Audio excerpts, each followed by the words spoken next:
Hello friends, welcome back to our channel. Friends, ఈ వీడియోలో మనం ఈరోజు అన్ని న్యూస్ పేపర్లో వచ్చినటువంటి ఇంపార్టెంట్ ఎడ్యుకేషన్ అప్డేట్స్తో పాటు చాలా ముఖ్యమైనటువంటి కరెంట్ అఫైర్స్ కూడా రావడం జరిగింది.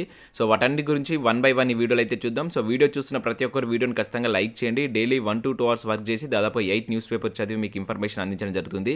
చాలామంది వీడియోస్ని ఫాలో అవుతున్నారు కానీ లైక్ చేయట్లేదు. ఖచ్చితంగా లైక్ చేయండి. ఈ వీడియోకి అయితే నేను 1000 లైక్స్ ఎక్స్పెక్ట్ చేస్తున్నాను. ఎవరికైతే యూజ్ ఉంటుందో వారికి షేర్ చేయండి అండ్ సబ్స్క్రైబ్ చేసుకుని చూడండి. రెగ్యులర్గా మీకు జాబ్ అప్డేట్స్ అంతాయి. మన ఛానల్ యొక్క టెలిగ్రామ్ గ్రూప్లో కూడా జాయిన్ కాండి. దాంట్లో కూడా రెగ్యులర్గా జాబ్ అప్డేట్స్ షేర్ చేస్తున్నాను. మీకు చాలా యూజ్ ఉంటుంది. ఫ్రెండ్స్, మన ఛానల్ ద్వారా గ్రూప్ 4కి సంబంధించినటువంటి ఫుల్ వీడియో కోర్సు జస్ట్ 500 రూపీస్కి 6 months వ్యాలిటీ తోటి పేపర్ 1 అండ్ పేపర్ 2 అయితే అందించడం జరుగుతుంది. కంప్లీట్ కోర్స్ యాప్లో అయితే ఉంది.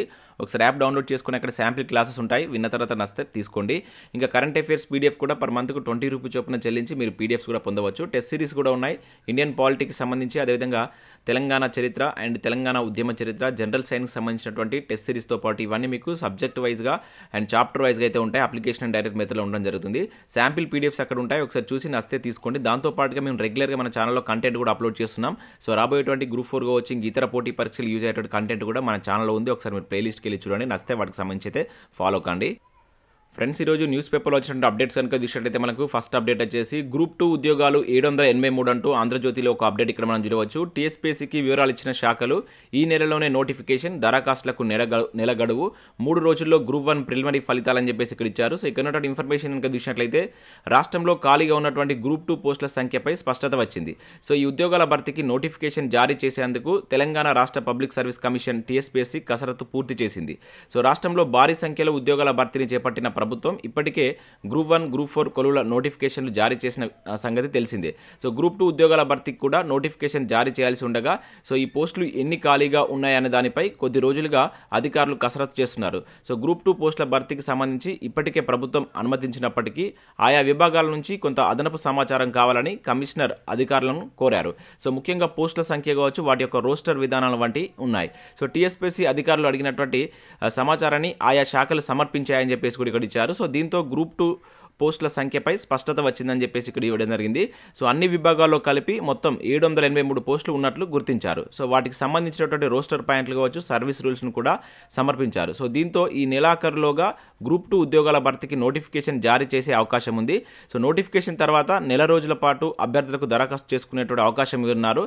సో అనంతరం 2 నుంచి 3 నెలల గడువు ఇచ్చి పరీక్ష నిర్వహించేటువంటి అవకాశం ఉంది. సో పోస్టుల సంఖ్య తక్కువగా ఉన్నప్పటికీ వచ్చే దరఖాస్తులను బట్టి పరీక్షా తేదీలు ఖరారు చేయనున్నట్లయితే కూడా ఇక్కడ ఇవ్వడం జరిగింది. సో అన్ని పరీక్షలు రాసుకునే విధంగా ఎగ్జామ్స్ డేట్స్ ఉంటాయని చెప్పేసి కూడా ఇక్కడైతే మెన్షన్ చేశారు. ఎందుకంటే మన గ్రూప్ 4 కావచ్చు, ఇంకా వివిధ నోటిఫికేషన్ వస్తున్నటువంటి టైంలో సో అన్నిటికీ టైం ఉండేలానే ఎగ్జామ్స్ కండక్ట్ చేస్తామని చెప్పేసి కూడా ఇక్కడ టీఎస్పీఎస్సీ అయితే మనకు ప్రకటన చేసినట్లయితే ఒక అప్డేట్ ఇక్కడ ఆంధ్రజ్యోతిలో అయితే చూడవచ్చు. సో గ్రూప్ 2 టోటల్గా 783 ఉద్యోగాలకు ఈ నెల చివరి వరకు నోటిఫికేషన్ వచ్చేటువంటి ఛాన్స్ ఉన్నట్లుగా ఇక్కడైతే మనం ఆంధ్రజ్యోతిలో ఒక అప్డేట్ చూడవచ్చు. సో నెక్స్ట్ అప్డేట్ కనుక చూసినట్లయితే లాంగ్ జంప్ దూరాన్ని తగ్గించాలంటూ మరొకసారి మనం ఇక్కడ పోలీస్ ఉద్యోగాలకు సంబంధించిన అప్డేట్ అయితే చూడవచ్చు. ప్రతిరోజు దీనికి సంబంధించిన అప్డేట్ అయితే చూస్తున్నాం. సో ఈ రోజు కూడా మనకు పలు న్యూస్ పేపర్లో ఈ అప్డేట్స్ అయితే రావడం జరిగింది. సో ఇక్కడ చూసినట్లయితే ఎత్తు కొలతను మాన్యువల్గా తీసుకోవాలి, డీజీపీ కార్యాలయంలో డివైఎఫ్ఐ వినతి అని చెప్పేసి ఇక్కడ ఇచ్చారు. సో ఇక్కడ వెలుగు న్యూస్ పేపర్లో కూడా ఇవ్వడం జరిగింది. లాంగ్ జంప్ దూరాన్ని తగ్గించాలి, డివైఎఫ్ఐ స్టేట్ ప్రెసిడెంట్ కోట రమేష్ అని చెప్పేసి ఇవ్వడం జరిగింది. ఎస్ఐ కానిస్టేబుల్ నియామకాల్లో భాగంగా నిర్వహిస్తున్నటువంటి ఫిజికల్ టెస్టుల్లో లాంగ్ జంప్ దూరాన్ని తగ్గించి ఎత్తును మాన్యువల్గా కొలవాలని డివైఎఫ్ఐ రాష్ట్ర అధ్యక్ష అదేవిధంగా కార్యదర్శులు కోట రమేష్, అనగంటి వెంకటేష్ డిమాండ్ చేసినట్టు ఇక్కడ ఇవ్వడం జరిగింది. సో డివైఎఫ్ రాష్ట్ర కమిటీ ఆధ్వర్యంలో బుధవారం పోలీస్ రిక్రూట్మెంట్ బోర్డు ఏవో సంపత్ను డీజీపీ ఆఫీస్లో కలిసి వినతి పత్రాన్ని ఇచ్చారని చెప్పేసి ఇక్కడ ఇచ్చారు. సో ఈ సందర్భంగా రమేష్ మాట్లాడుతూ ప్రభుత్వం ఫిజికల్ టెస్టులో లాంగ్ జంప్ను 3.8 మీటర్ల నుంచి 4 మీటర్లకు, అదేవిధంగా షార్ట్ పుట్ను 5.6 నుంచి 6 మీటర్లకు పెంచారని, సో దీంతో ఎక్కువ మంది అభ్యర్థులు నష్టపోతున్నారని తెలిపారు. సో డిజిటల్ పద్ధతిలో ఎత్తు కొలుస్తుండటంతో సాంకేతిక లోపాల కారణంగా చాలా మంది క్వాలిఫై కావడం లేదని ఆందోళన వ్యక్తం చేశారు. సో ప్రభుత్వం స్పందించి మాన్యువల్గా ఎత్తు కొలవాలని, అదేవిధంగా లాంగ్ జంప్ దూరాన్ని తగ్గించి పాత విధానాన్ని అమలు చేయాలని డిమాండ్ చేసినట్లుగా ఇక్కడ ఒక అప్డేట్ ఇవ్వడం జరిగింది. సో దానికి సంబంధించి ఒక వినతి పత్రాన్ని కూడా ఇచ్చారని చెప్పేసి కూడా ఇక్కడైతే మనకు న్యూస్ అయితే రావడం జరిగింది.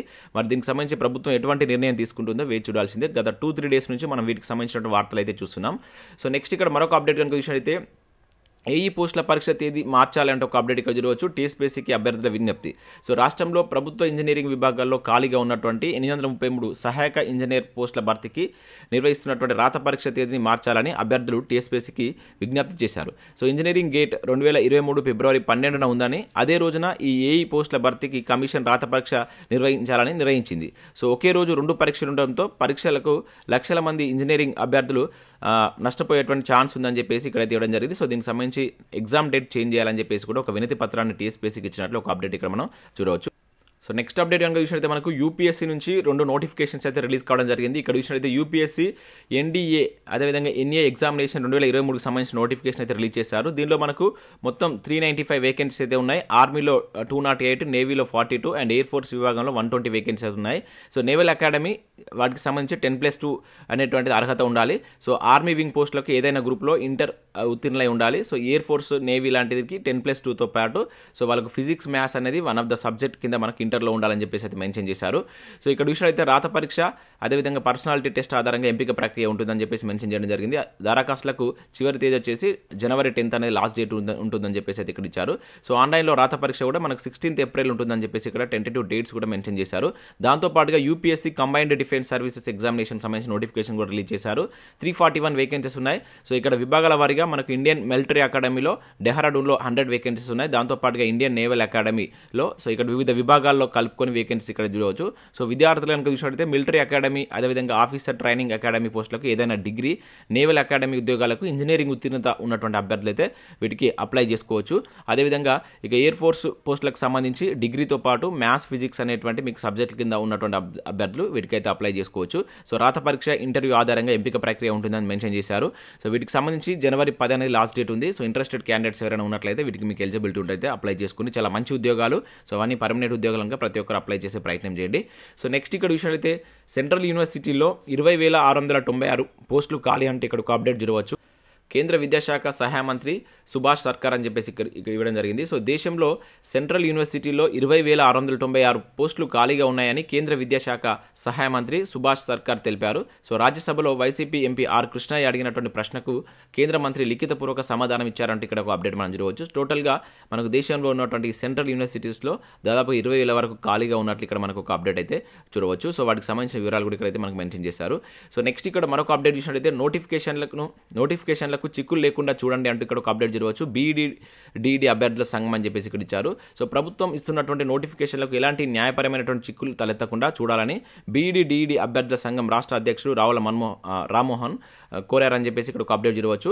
సో ప్రభుత్వం ఇటీవల పలు ఉద్యోగాలకు నోటిఫికేషన్లు జారీ చేసిందని, అందులో కొన్ని పరీక్షల దశలో ఉండగా మరికొన్ని హైకోర్టులో కేసులు కారణంగా లక్షలాది మంది అభ్యర్థులు అయోమయానికి గురి అవుతున్నారని చెప్పేసి తెలిపారు. సో టీఎస్పీఎస్సీ నోటిఫికేషన్ జారీ చేసే ముందు సో ప్రభుత్వంతో ముందుగా చర్చించాలని చెప్పేసి ఇక్కడ ఇవ్వడం జరిగింది. ఎటువంటి వివాదాలు తలెత్తకుండా నిబంధనలు రూపొందించాలని చెప్పేసి కూడా ఇక్కడ వాళ్ళైతే డిమాండ్ చేసినట్టు చూడవచ్చు. సో గ్రూప్ 1లో హారిజంటల్ కావచ్చు, వర్టికల్ రిజర్వేషన్ విధానం కారణంగా పెండింగ్ పడడంతో లక్షలాది మంది అభ్యర్థులు ఆందోళన చెందుతున్నారు. సో కనీసం భవిష్యత్తులో ఇచ్చేటువంటి నోటిఫికేషన్లకు ఒక వారం ఆలస్యమైనా పర్లేదు కానీ న్యాయపరమైనటువంటి చిక్కులు లేకుండా చూసుకొని నోటిఫికేషన్ వేయాలని చెప్పేసి ఇక్కడ ఇచ్చారు. దాంతోపాటుగా ఉపాధ్యాయ ఖాళీల భర్తీకి ఆర్థిక శాఖ అనుమతి ఇవ్వాలని చెప్పేసి కూడా డిమాండ్ చేసినట్లు ఒక అప్డేట్ మనం చూడవచ్చు. సో ఇవి మనకు వివిధ న్యూస్ పేపర్లో వచ్చినటువంటి education updates. Next current affairs చూద్దాం. సో ఒకటే వీడియోలో మీకు కరెంట్ అఫైర్స్ అదేవిధంగా ఎడ్యుకేషన్ అప్డేట్స్ రెండు కలిపి అందించడం జరుగుతుంది. ప్రతి ఒక్కరు వీడియోని లైక్ చేయండి. సో 2 to 3 hours వర్క్ చేసి ఈ ఇన్ఫర్మేషన్ అయితే మీకు అందించడం జరుగుతుంది. సో ఇక్కడ మనం ఫస్ట్ కరెంట్ అఫైర్ కనుక చూసినట్లయితే భారత వైద్య సమాజానికి ఇందిరాగాంధీ శాంతి బహుమతి అంటే ఒక ఇంపార్టెంట్ కరెంట్ అఫైర్ ఇక్కడ చూడవచ్చు. 2022 ఏడాదికి ప్రకటించినటువంటి కమిటీ అని చెప్పేసి ఇక్కడ ఇచ్చారు. సో కరోనా వైరస్ సోకిన కోట్ల మంది ప్రజలకు తమ ప్రాణాలు సైతం ఫలంగా పెట్టి అవిశ్రాంతంగా విశేష సేవలు అందించి కోవిడ్ యోధులుగా నిలిచినటువంటి భారతీయ వైద్య సమాజానికి ఇందిరాగాంధీ శాంతి నిరాయుధీకరణ అభివృద్ధి 2022 అవార్డు దక్కినట్లు ఇక్కడైతే మనం గుర్తుంచుకోవాల్సి అయితే ఉంటుంది. సో ఇందిరాగాంధీ శాంతి బహుమతి 2022 ఏడాదికి ఎవరికి వచ్చిందని చెప్పేసి డైరెక్ట్గా అడగడానికి ఛాన్స్ ఉంటుంది. సో భారత వైద్య సమాజానికి అని చెప్పేసి గుర్తుంచుకోండి. సో మరొక కరెంట్ అఫైర్ కనుక చూసినట్లయితే జనవరి 6 నుంచి విశాఖలో ప్రపంచ ఆరోగ్య సదస్సు అని చెప్పేసి ఇక్కడ చూడవచ్చు. సో ప్రపంచవ్యాప్తంగా అందుబాటులోకి వస్తున్నటువంటి ఆధునిక వైద్య విధానాలపై చర్చ అదేవిధంగా వైద్య విజ్ఞానంపై అవగాహన తదితర విషయాల కోసం విశాఖ కేంద్రంగా మనకు ఈ జనవరి 6 నుంచి 8వ తేదీ వరకు ప్రపంచ ఆరోగ్య సదస్సు, దీన్నే మనం గ్లోబల్ హెల్త్ సమ్మిట్ అని చెప్పేసి అంటాం. సో ఇది విశాఖలో నిర్వహిస్తున్నారు. So American association of physician of Indian origin ఆధ్వర్యంలో ఈ సదస్సు జరుగుతున్నట్లు ఇక్కడ మనమైతే గుర్తుంచుకోవాల్సి అయితే ఉంటుంది. సో మన తెలుగు రాష్ట్రాల్లో కనుక డైరెక్ట్ అడగడానికి ఛాన్స్ ఉంటుంది కనుక సో రీసెంట్గా గ్లోబల్ హెల్త్ సమ్మిట్ ఎక్కడ జరిగిందని చెప్పేసి అడుగుతాడు. సో గుర్తుంచుకోండి, మనకు ఆంధ్రప్రదేశ్లో ఉన్నటువంటి విశాఖలో జనవరి 6 నుంచి 8 మధ్య ఈ సదస్సు అయితే జరగబోతుంది. సో నెక్స్ట్ కరెంట్ అఫేర్ కనుక చూసినట్లయితే విప్లవోద్యమ కార్యకర్త మూర్తి కన్నుమూత అంటే ఒక అప్డేట్ ఇక్కడ చూడవచ్చు. జననాట్య మండలి స్థాపనలో కీలక పాత్ర అని చెప్పేసి ఇక్కడ చూడవచ్చు. సో మనకు సాయుధ విప్లవోద్యమ కార్యకర్త అదేవిధంగా జననాట్య మండలి స్థాపకుల్లో ఒకరైనటువంటి మూర్తి నిన్న చనిపోయినట్లు ఒక అప్డేట్ అయితే ఇవ్వడం జరిగింది. సో ముఖ్యంగా మనకి ఏంటంటే 1983లో కరీంనగర్లో జరిగినటువంటి ఒక చారిత్రాత్మక రైతు కూలీ సంఘ సభల నిర్వహణలో ప్రముఖ పాత్ర పోషించాడు. అదేవిధంగా ఈ జననాట్య మండలి స్థాపకుల్లో ప్రముఖ వ్యక్తి కింద మనం చెప్పవచ్చు. సో తెలంగాణ ఉద్యమ చరిత్రలో భాగంగా సో ఇతని గురించి మనం అక్కడ చదువుతాం. సో నేమ్ గుర్తుంచుకోండి. సో ఇతనికి సంబంధం ఉన్నటువంటి అంటే ఇటీవల చనిపోయినటువంటి ప్రముఖ విప్లవోద్యమ కార్యకర్త మూర్తి క్రింది దేంతో సంబంధం కలిగి ఉన్నాడని చెప్పేసి మన కరెంట్ అఫేర్స్ విభాగంలో అడగడానికి ఛాన్స్ ఉంటుంది. సో జననాట్య మండలి స్థాపకుల్లో ఒకరు. అదేవిధంగా 1983 కరీంనగర్లో జరిగినటువంటి రైతు కూలీ సంఘ సభల నిర్వహణలో కూడా చాలా ప్రముఖ పాత్ర పోషించిన వ్యక్తి కింద గుర్తుంచుకోవాల్సి ఉంటుంది. సో నెక్స్ట్ కరెంట్ అఫేర్ కనుక చూసినట్లయితే 24 గంటల్లో 4 కిడ్నీల మార్పిడి అంటే ఇక్కడ ఒక అప్డేట్ జరగవచ్చు. నిమ్స్ వైద్యుల అరుదైన ఘనత డాక్టర్ రాహుల్ దేవరాజ్ వెల్లడి అని చెప్పేసి ఇక్కడ ఇచ్చారు. సో ఇక్కడ చూసినట్లయితే హైదరాబాద్లో ఉన్నటువంటి నిమ్స్ మరో అరుదైనటువంటి ఘనత సాధించింది. యూరాలజీ విభాగం వైద్యులు 24 గంటల్లోనే 4 కిడ్నీలు మార్పిడి శస్త్రచికిత్సను విజయవంతంగా పూర్తి చేశారు. అతి తక్కువ సమయంలోనే ఎక్కువ సంఖ్యలో అవయవ మార్పిడి శస్త్రచికిత్సలు జరపడం దేశంలోనే ఇదే మొదటిసారి అని చెప్పేసి ఇక్కడ మనకి ఇవ్వడం జరిగింది. సో ఇటువంటిది కనుక డైరెక్ట్ అడుగుతాడు. సో ఇది ఎక్కడ ఉంది అంటే ఇటీవల కాలంలో అతి తక్కువ కాలంలోనే సో 4 కిడ్నీలు మార్పిడి చేసి రికార్డు సృష్టించినటువంటి వైద్యులు ఎవరని చెప్పేసి అడగవచ్చు. సో నిమ్స్ వైద్యులను గుర్తుంచుకోండి. ఇది ఎక్కడిది అంటే హైదరాబాద్ సంబంధించినటువంటి హాస్పిటల్. సో అట్లా కూడా డైరెక్ట్ అడగడానికి ఛాన్స్ ఉంటుంది, గుర్తుంచుకోండి. నెక్స్ట్ కరెంట్ అఫేర్ కనుక చూసినట్లయితే ఇక్కడ వృతి అగర్వాల్కు 2 స్వర్ణాలు అంటే ఒక అప్డేట్ ఇక్కడ చూడవచ్చు. జాతీయ స్థాయి స్విమ్మింగ్ పోటీలు అని చెప్పేసి ఇక్కడ ఇచ్చారు. సో ప్రతిష్టాత్మకమైనటువంటి SAF open national ranking swimming పోటీల్లో సో వృతి అగర్వాల్కి ఇక్కడ 2 స్వర్ణాలు వచ్చినట్లయితే గుర్తుంచుకోవాల్సి ఉంటుంది. సో ఇవి మనకు హైదరాబాద్లోని గచ్చిబౌలి స్టేడియం వేదికగా ఈ పోటీలు అయితే జరుగుతున్నాయి.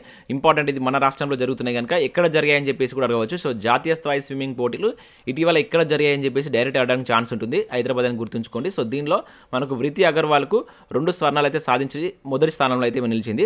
సో ఇక్కడ నేమ్ గుర్తుంచుకోండి, అవి జరిగినటువంటి ప్లేస్ కూడా గుర్తుంచుకోండి. సో ఇవి మనకు వివిధ న్యూస్ పేపర్లో వచ్చినటువంటి ఇంపార్టెంట్ ఎడ్యుకేషన్ అప్డేట్స్ అదేవిధంగా కరెంట్ అఫేర్స్. సో వీడియో నచ్చినట్లయితే లైక్ చేసి మీ మిత్రులకు షేర్ చేయండి. Thanks for watching. Thank you everyone.